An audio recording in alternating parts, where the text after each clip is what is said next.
time for another episode of this crazy show. I absolutely enjoy the OA at the minute. Like, the last 2 episodes have been absolutely out of this world. And I cannot wait to see the next couple of episodes, because we've only got a few episodes left of the OA. And then after Agents of S.H.I.E.L.D., I'm just going to reveal it right now for you guys, so you might know, you get an idea of what's happening after season 1 of the OA. But I think I'm really, if they continue the same way episodes 3 and 4 have gone, then I'll definitely do a season 2.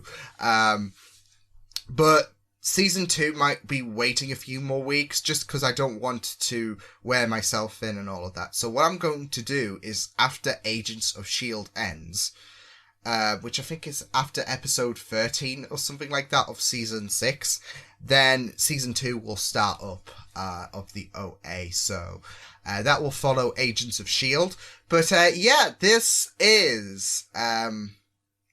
is episode 5 of the OA, which is called Paradise. Hello everyone, Liam Catterson here. This is going to be fun because these last 2 episodes have just turned it up a notch. We started off slow. Of course, we were building to areas and all of that, to how Prairie got to Hap's place, to how Prairie came. Like, episode 1 was the total build up to the characters, to Prairie and how she's now able to see. Episode 2 went into further into her backstory with her father and how Hap stumbled into her. And episode 3 has just been absolutely great, as well as episode 4, should I say, because we've gotten further expansion into Hap's experiments and to the whole NDE situation, into Prairie trying to escape, into Prairie and Homer as well, with Homer's determination and how he's able to try and muster through it, because you gotta take a lot of guts to go through that. Like, I wouldn't. I couldn't. I just couldn't after seeing. I mean, it helps with the fact that you got that gas, doesn't it? So it makes you compliant, but obviously the objective is to try not to be susceptible to the gas as much as you can. Of course, you can't help it once, especially with the fact that Hap forces it on you. And you're chained up, you can't do anything about it. Unless you had super strength, then we wouldn't have this problem. But unfortunately, this is not a happy world. So, yeah. I'm absolutely excited to see where things do go, for Prairie's backstory. Because I kind of have a formula brewing. Maybe for this first season, season 2 might be different. But I kind of have a formula brewing into how these stories are told. I mean, then again, episode 1 and 2 had a certain format, and technically episode 2, 3, and 4 have had the same format. Episode 1 has been the build-up, and then episode 2 was the beginning of a story, I guess. The beginning of the backstory, which seems to be the main story at this minute, with Prairie telling this to everyone, to the individuals that she wants to express her backstory to. So, yeah, I kind of have that formula brewing in terms of how this show is structured. But episode 5, 6, 7, and 8 can be completely different. But as long as they still keep the same quality, then I have no complaints whatsoever, because this show so far has been superb. So I can't wait to go into episode number 5. So with that said, let's just do that. Let's go into Paradise. This is episode 5, and the extended reaction will be on Patreon. Really looking forward to this. Let's go. Now, I'm guessing she got these gifts to play badass. Yeah. Take all my money. It's like sleeping with a stranger and then asking their name on the way out the door. Validate the intimacy. Oof. Or to invalidate it. You're a wordsmith. father. It's got a great analogy behind her. I know his work. You're a poet. No. Here's an idea, sweetie. Toss him off.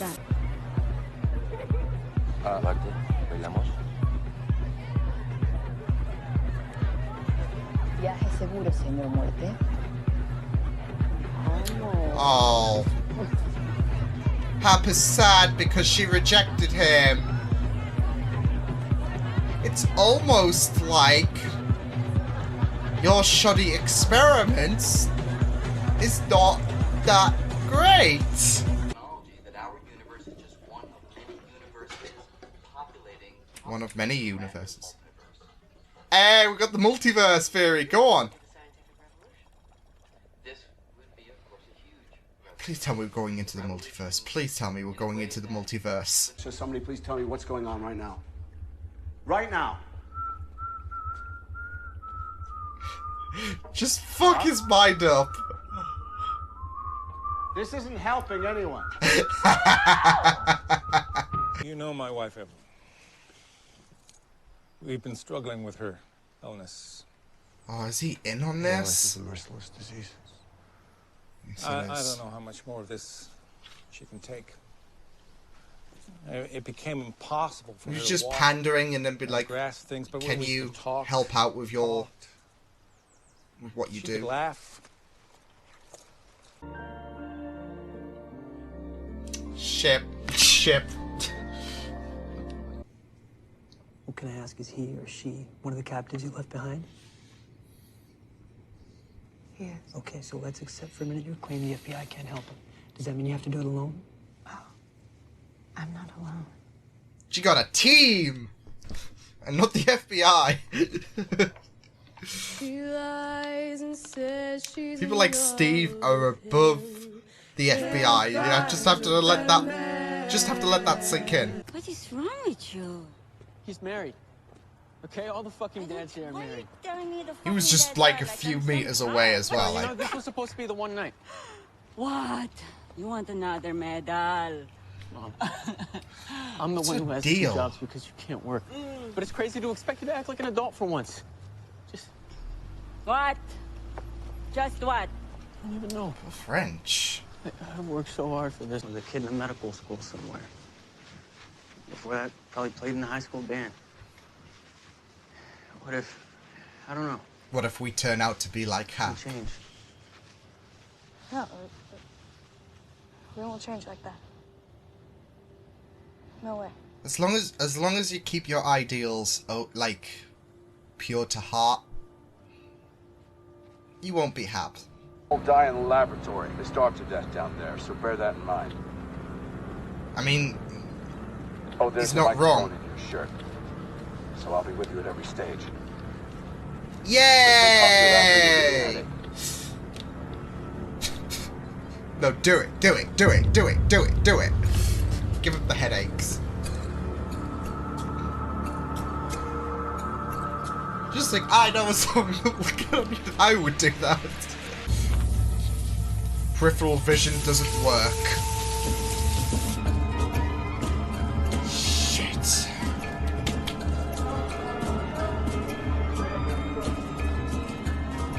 But he's gonna be 10 steps ahead, isn't he?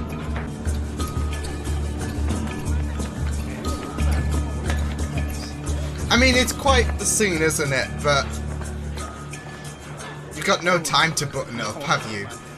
I'm just surprised that Hap's peripheral vision didn't come into factor. Long sleep with the window open and the ocean breeze blowing through. Oh, is this the girl he's... Oh my god, no. The FBI. Ghostbusters. And tell them what, exactly? That you keep us in a cellar. Where's that? Need a nice location, Homer. A mine. An abandoned mine. Mine. That should be easy to find. Mm-hmm. She's just... Oh, it's okay. She's just quite in the zone, and I just find it so interesting how she's like so attuned to that guitar thanks to the NDE.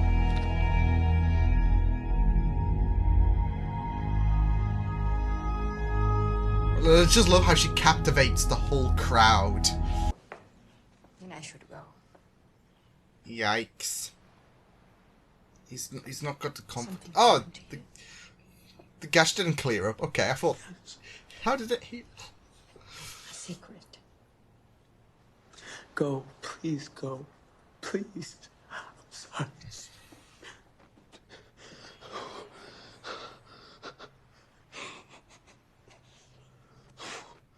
It's just heartbreaking. Like... He doesn't wanna... This is... A maniac. A maniac. This is bullshit. Yes. Fuck yes. You're an angel. Oh my...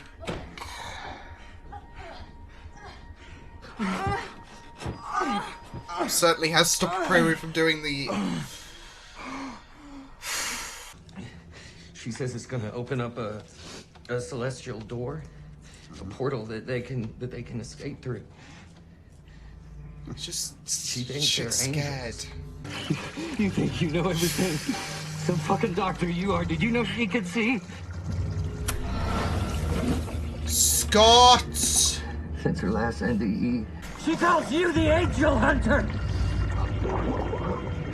Oh my goodness. Oh my goodness.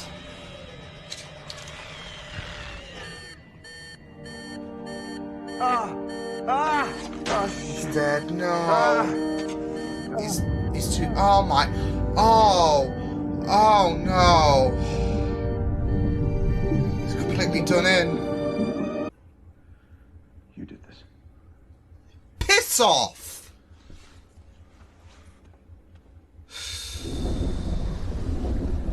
You're the one that's a fucking obsessive, manipulative bastard.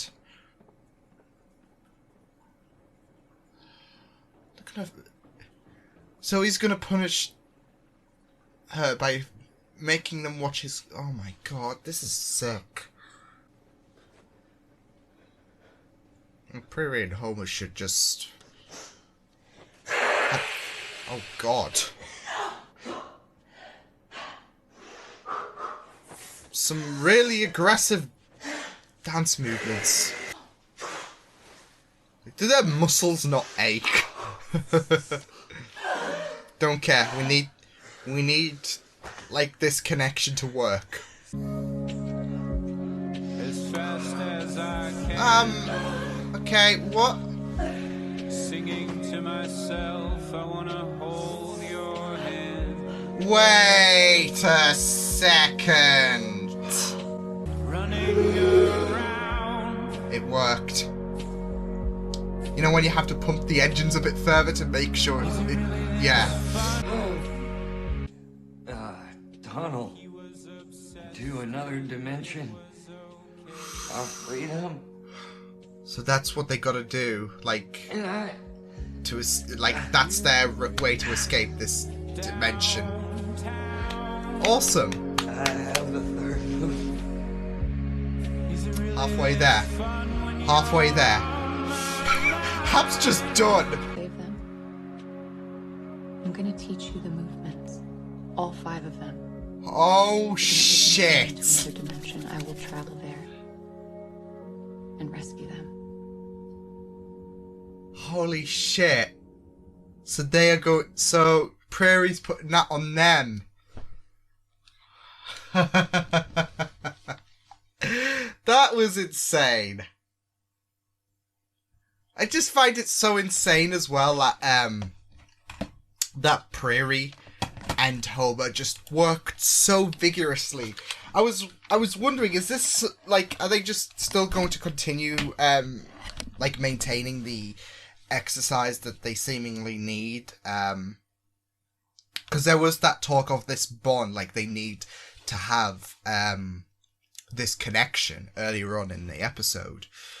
And then you saw the blood run up and you're like, what the frig? And then you realise Homer and Prairie were working together to because it's essential. You need the 5.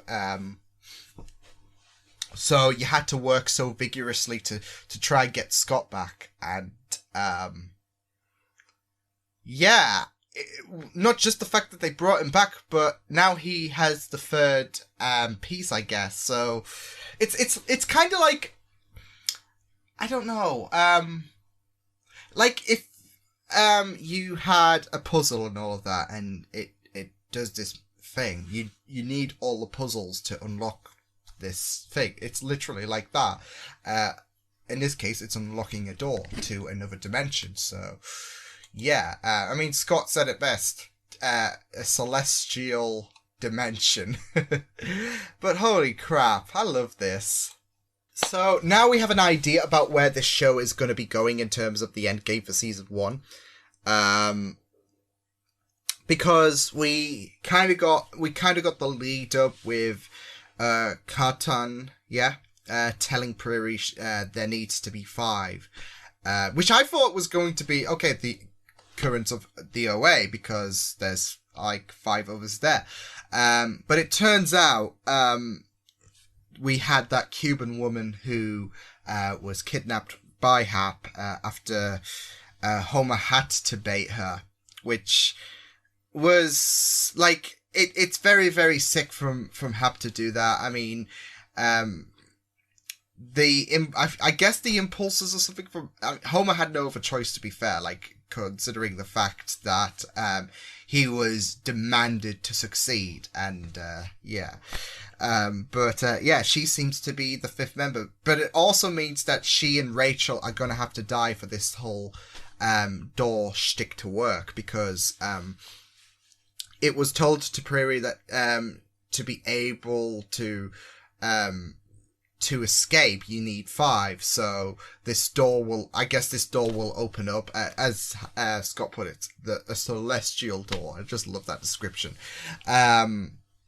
Will open up and they will be able to get free. And it's a strict rule. It's not like, okay, well, 4's okay, you need 5, literally. So I really, really enjoyed that episode, though. I mean, it was a lot fast paced, and now we have an idea of where the end game for season 1 is going, because Prairie has been all about trying to make amends for Homer, and I guess the others, but Homer especially, since it seems like they are more and more, like, they haven't exactly I guess kissed behind the glass or whatever. Like, I don't know if you guys have seen Pushing Daisies, but I can't remember the names and all of that. But one person couldn't touch the other, otherwise it's basically the touch of death and all of that. So they would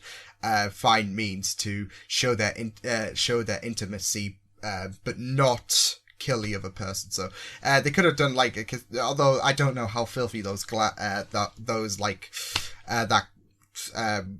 protective glass is. So yeah, but still, it seems like they are showing a bit of intimacy. And I think Hap noticed that as well. He noticed how unified the prisoners are and all of that. But he noticed Prairie and Homer especially. And I think that's just also playing on how Hap is extremely... not just the fact, oh, you're showing intimacy, I can't have that. But it seems like he does have this weakness, not just for Prairie, but for that Cuban woman as well. And I think he really is fascinated with those who can play music, as well as suffered an NDE and all of that. Like, the NDE is the first step to his obsession, and if you play music, that's an extra bonus, because he was quite disappointed that the Cuban woman said, nah, I'm not coming along.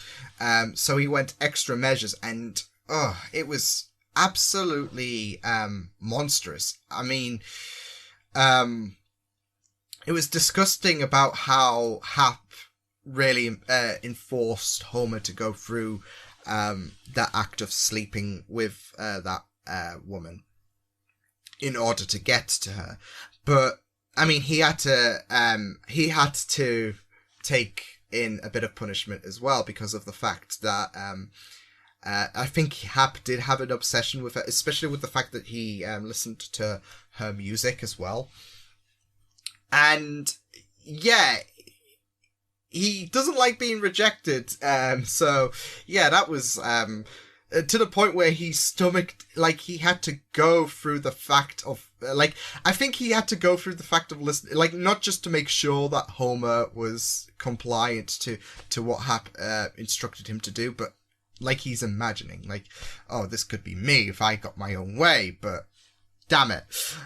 So that's what I'm imagining. But also he had a greater purpose as well once he was able to watch his prisoners at home as well, and that's to break the strength, because he did because it is described that Homer is the linchpin. He's the one that keeps everyone stable. So if you show that he can be broken by Hap, then everyone can be broken. And he notices how unified they are, because he gave him a bit of a lecture at the beginning of the episode, and he doesn't like it. So he even like I said, he lectured them, he interrogated them, like, what are you doing? And he found a perfect way to, like, break them. So it was really, really great. It was really, it was disturbing, don't get me wrong, to play home having sex with a woman. Like, everyone has to listen to that. But at the same time, it's illustrating a point, isn't it? Like I said, if he can be vulnerable, so can you.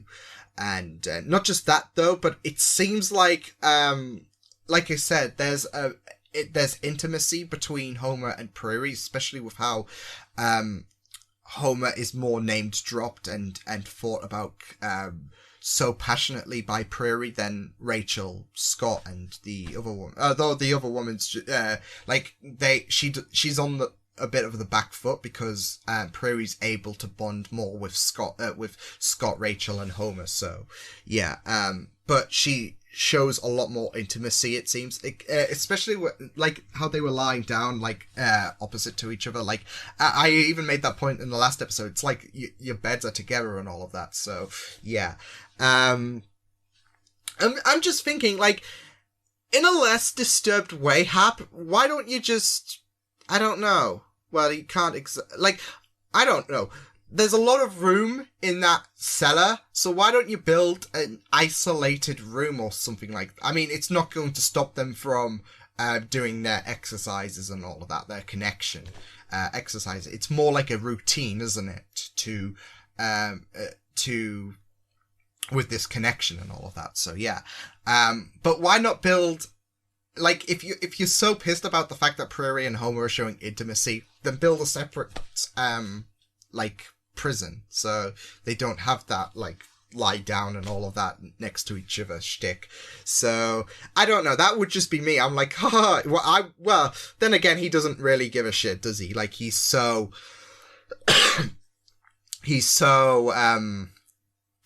vulgar, isn't he? So yeah, to the point where he forces Homer to have sex with that woman, because he wanted her knocked out, and he wanted Homer to bait her and all of that, and Homer didn't have any other choice, because he tried to make a run for it. And to be fair, if I've spent so many years as a prisoner, and this was my only opportunity to feel freedom and all of that, I think I would do the same thing as well, like try to make a run for it. I don't care how silly I look in terms, like, because he had his shirt opened up, and yeah, but I had a feeling that Hap was 10 steps ahead, because he's very, very smart, and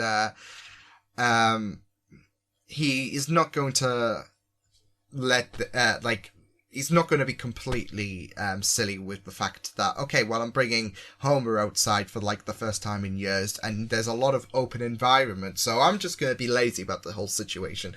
So yeah, I would, but still, like, if I was Homer, maybe Homer would have had that in his head, because he is a smart individual anyways, but I would still hold on a glimmer of hope, because this is your only opportunity, so you got to have a bit of hope, no matter the odds. So yeah, But yeah, like I said, Hap is completely disgusting, revolting. Like, with the fact that he played Homer having sex to the prisoners, but at the same time as well, when Scott died, not NDE. Okay, well, he's got a glimmer of hope coming back. Died. He shoved the corpse to also illustrate a point to Prairie. So that did kick him up the arse eventually, because Prairie and Homer are able to do that incredible routine that not only is good to keep the connection and all of that, and it also gets them to practice for when all 5 of them have that piece inside of them, and then they can open the door. So it's good practice, isn't it? But it can do other things now. It can bring back people. So yeah, although it seems like they had to work very, very hard to make sure that Scott was brought back, because I'm sure it went into morning. Like they worked all night in order to keep the connection going. Like they couldn't take a break, otherwise the connection would die. Like they could, like it doesn't matter if Prairie or Homer was too tired, they had to keep going.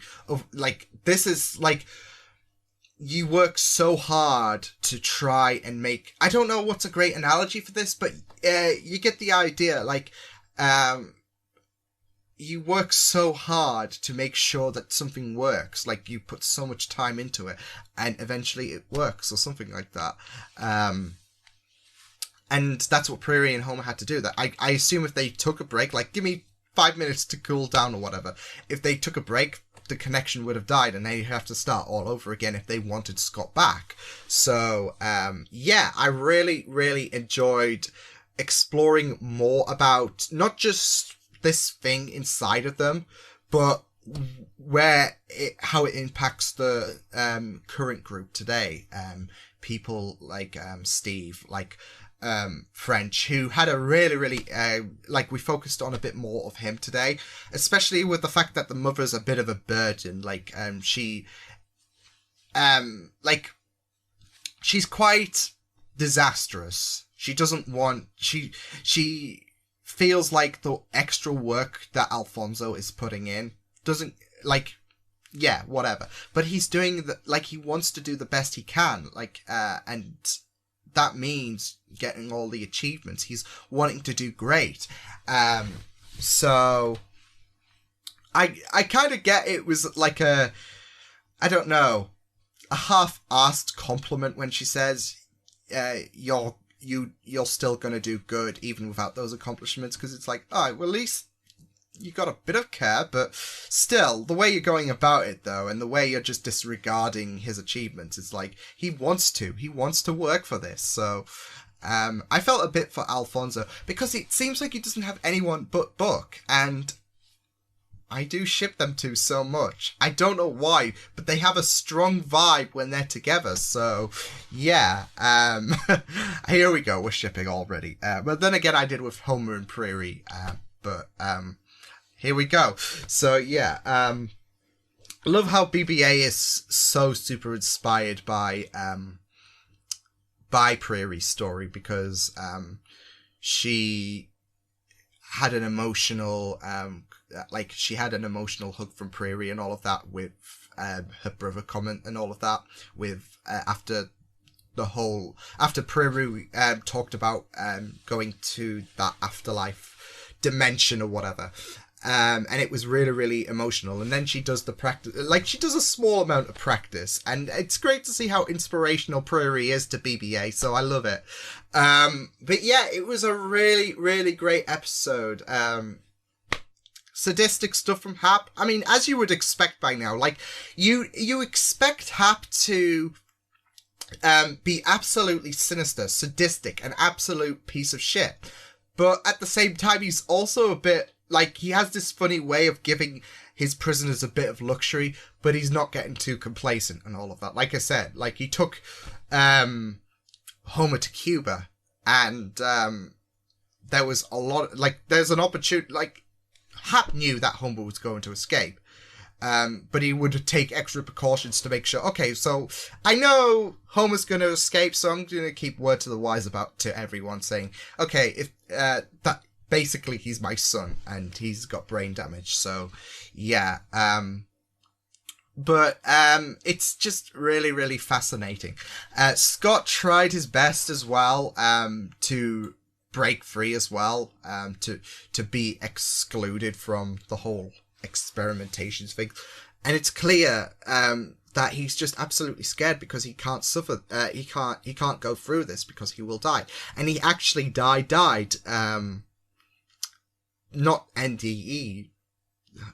Died, like I said, that bit of hope where you can come back, because as Hap put it, there's that chance, basically in layman's terms, there's an ember of life inside you whenever these experiments happen.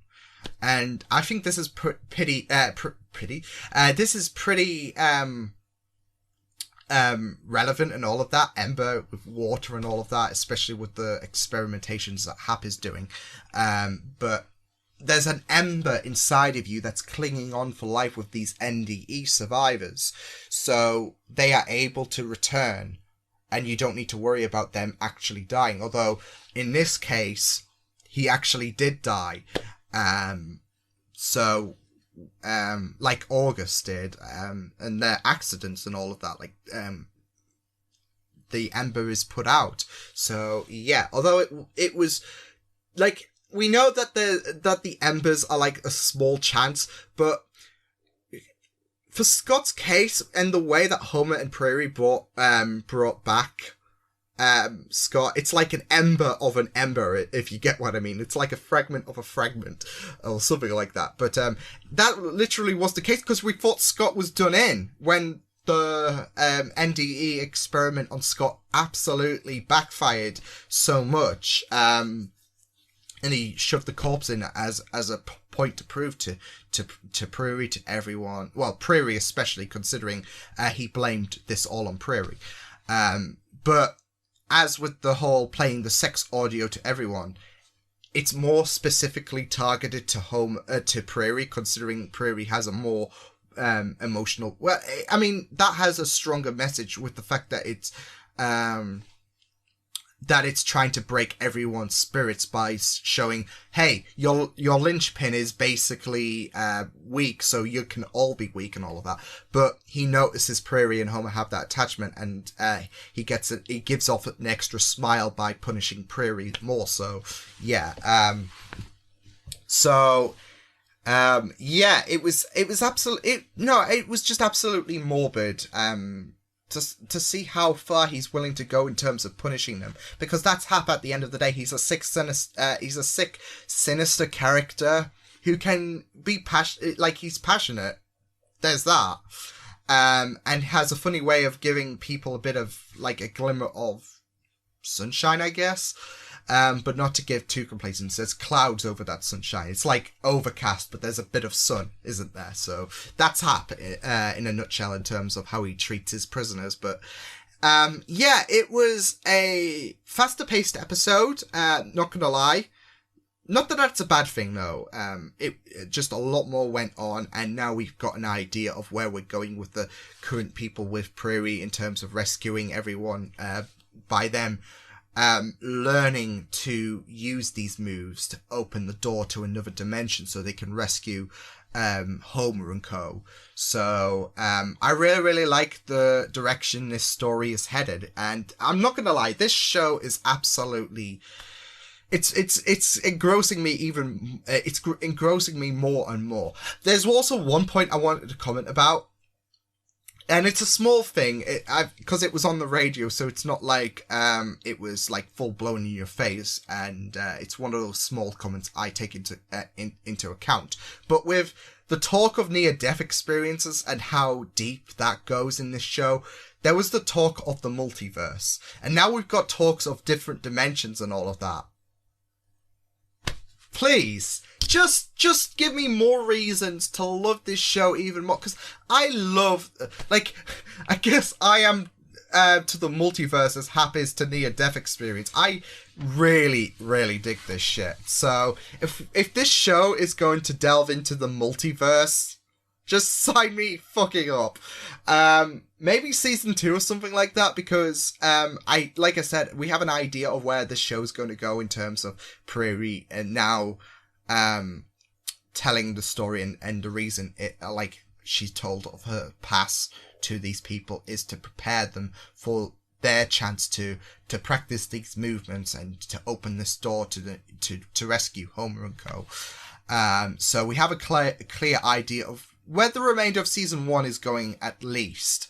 But if season 2 is about the multiverse rather than near-death, I mean, it might still incorporate near-death experience, but it's going even deeper. We're going into the multiverse and all of that. But if the show does contain the multiverse in some capacity, I will be happy. They didn't just throw that in for shits and giggles. Like these points and all of that, like these references, these name drops and all of that, they're not just to like, okay, well, we think this is we think this is cool. Like, if we add in talk about the multiverse, then we're cool and all of that.